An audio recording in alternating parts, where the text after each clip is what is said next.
ಮಧುಗಿರಿಯಲ್ಲಿ ನಾಳೆ ಕೂಡ DK ಶಿವಕುಮಾರ್ ಮನೆಯಲ್ಲಿ ಬ್ರೇಕ್ಫಾಸ್ಟ್ ಕರೆದಿರೋ ಅನ್ನೋ ವಿಚಾರ ಚರ್ಚೆ ಆಗ್ತಿರುವಂಥದ್ದು. ನೀವು ಹೋಗ್ತೀರಾ ಅಥವಾ ಏನಾದರೂ ಈ ಬಗ್ಗೆ ಮಾಹಿತಿ ಇದೆಯಾ? ಇಲ್ಲ, ಅವತ್ತು ಸಾಹೇಬ್ರು DCM ಅವರು ಕೂಡ ಕರೆದ್ರು. ಡೇಟ್ ಯಾವುದು ಅಂತ ನಿಗದಿ ಮಾಡಿರಲಿಲ್ಲ. ಬಹುಶಃ ಯಾವತ್ತು ಅಂತ ಇನ್ನೂ ನಿಗದಿಯಾಗಿ ಕರೀತಾರೆ ಅಂತ ಕಾಣುತ್ತೆ. ಸರ್, ಈ ಇಬ್ಬರ ನಡುವೆ ಕದನ ವಿರಾಮಕ್ಕೆ ಸೇತುವೆ ಆಗಿದ್ದು ಪಣ್ಣನವರು, ನಿಜನಾ ಸರ್? ಆ ಥರ ಹೇಳೋದು ಸರಿಯಲ್ಲ. ನಾನು ಅವತ್ತು ದೂರವಾಣಿ ಕರೆ ಬಂದಾಗ, ಈಗ ಮುಖ್ಯಮಂತ್ರಿಗಳು ಮೊಬೈಲ್ ಫೋನ್ ಇಲ್ಲ ಅವ್ರ ಹತ್ರ, ಯಾರಿಗಾರೊಬ್ಬರು ಬೇರೆಯವ್ರಿಗೆ ಕರೆ ಮಾಡಿನೇ ಅವ್ರು ಸಂಪರ್ಕ ಮಾಡಬೇಕು. ಆ ರೀತಿಯಾಗಿ ನಾನು ಜೊತೆಯಲ್ಲಿದ್ದೀನಿ ಅಂತ ಗೊತ್ತಾಗಿ ನನಗೆ ಕರೆ ಬಂತು. ನಾನು ಅವ್ರಿಗೆ ದೂರವಾಣಿಯನ್ನು ಕೊಟ್ಟೆ. ಈ ಥರ ಮಾಡೋದು ಸೂಕ್ತ ಅಂಥೇಳಿ ಮೇಲಿಂದ ಅವ್ರಿಗೆ ತಿಳಿಸಿದರು. ಅವರು ಆಮೇಲೆ ನಾವು ಚರ್ಚೆ ಮಾಡಿದ್ವಿ. ಆಮೇಲೆ ಅವ್ರಿಗೆ ಅಷ್ಟರಲ್ಲಿ DCM ಸಾಹೇಬ್ರಿಗೂ ಕೂಡ ಅದೇ ಥರದ ಸಂದೇಶ ಹೋಗಿತ್ತು. ಅದರಿಂದ ಅವರಿಬ್ಬರು they are the tallest leaders of our party. ಅವ್ರಿಗೇನು ಸೇತುವೆ ಆಗುವಂಥ ಏನು ಅರ್ಹತೆ ನನಗಿಲ್ಲ. ಅವರಿಬ್ಬರು ಮಾತಾಡಿದ್ದಾರೆ. ನಾವು ಪಕ್ಷ ಮತ್ತು ಸರ್ಕಾರದ ಮತ್ತು ರಾಜ್ಯದ ಹಿತಾಸಕ್ತಿಯನ್ನು ಕಾಪಾಡಲಿಕ್ಕೆ ಇಬ್ಬರು ಕೂಡ ಬದ್ಧರಾಗಿದ್ದಾರೆ ಅಂತ ಹೇಳೋದ್ರ ಬಗ್ಗೆ ಸಂಶಯ ಇಲ್ಲ. ಆ ರೀತಿಯಾದಂಥ ಸಂದೇಶವನ್ನು ಕೂಡ ಇವತ್ತು ಕೊಟ್ಟಿದ್ದಾರೆ. ಸರ್, ಪ್ರಿಯಾಂಕ್ ಖರ್ಗೆ ಅವರು ಡೆಲ್ಲಿಗೆ ಹೋಗಿ ಬಂದಿದ್ದಾರೆ. ಸಂದೇಶವನ್ನೇ ಒತ್ತಂದ್ರ ಅಂತ ಅವರು ಪಾಪ ಅವ್ರ ತಂದೆಯವ್ರನ್ನ ಭೇಟಿ ಮಾಡೋಕ್ಕೆ ಹೋದ ಅಂದರೆ ಸಂದೇಶ ಅಂತ ಹೇಳಿದ್ರೆ ಏನು ಮಾಡೋಕ್ಕಾಗುತ್ತೆ? ಆಲ್ ಇಂಡಿಯಾ ಕಾಂಗ್ರೆಸ್ ಸಮಿತಿಯ ಅಧ್ಯಕ್ಷರು ಖರ್ಗೆ ಸಾಹೇಬರು. ಆದರೆ ಅವರು ಪ್ರಿಯಾಂಕ್ ಖರ್ಗೆ ಅವರ ತಂದೆ ಕೂಡ ಅಲ್ವಾ? ಸೊ ಅವ್ರನ್ನ ಭೇಟಿ ಮಾಡೋಕ್ಕೆ ಹೋಗಿದ್ದಾರೆ. ಅವರು ಭೇಟಿ ಮಾಡ್ಕೊಂಡು ಬಂದಿದ್ದಾರೆ. ಅಲ್ಲ, ಅದು ಅವರ ಟೆಕ್ ಸಮಿಟ್ ವಿಚಾರದಲ್ಲಿ ಅವ್ರು ಚರ್ಚೆ ಮಾಡಿದ್ದಾರೆ. ನಾಳೆ ಬ್ರೇಕ್ಫಾಸ್ಟ್ಗೆ ಎಲ್ಲ ಕೂಡ ಬ್ರೇಕ್ ಆಗುತ್ತೆ, ಯಾಕಂದರೆ ಅಧಿವೇಶನ ಕೂಡ ಇದೆ. ಅಲ್ಲ, ನಾಳೆ ಬ್ರೇಕ್ಫಾಸ್ಟ್ ಇರೋ ವಿಚಾರ ನನಗೆ ಗೊತ್ತಿಲ್ಲ. ಅವತ್ತು ಚರ್ಚೆ ಮಾಡಿದರು.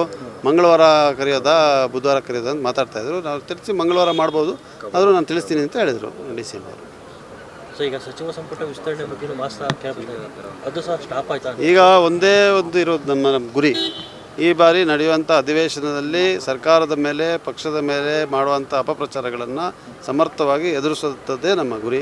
ಮತ್ತು ನಾವು ಸರ್ಕಾರ ನಡೆಸಿರುವಂಥ ಆಡಳಿತದಲ್ಲಿ ಹಲವಾರು ಜನಪರ ನಿರ್ಣಯಗಳೇನಿದೆ ಅದನ್ನು ಕೂಡ ಜನರ ಮುಂದೆ ಇಡುವಂಥ ಕೆಲಸವನ್ನು ಮಾಡ್ತೀವಿ. ಇದು ಅಸೆಂಬ್ಲಿಗೆ ಮಾತ್ರ ಸೀಮಿತನಾ ಸರ್ ಈ ಕದನ ವಿರಾಮ? ಕದನನೂ ಇಲ್ಲ, ಅದರಿಂದ ವಿರಾಮನೂ ಇಲ್ಲ. ಕಳೆದ ಒಂದು ವಾರದಿಂದ ನೀವು ನೋಡಿದ್ದೀರಾ? ನೋಡಿ, ನಾನು ಈಗಾಗಲೇ ಹೇಳಿದ್ದೀನಿ, ಭಾಳಷ್ಟು ಜನ ನಾಯಕರು ಹೇಳಿದ್ದಾರೆ.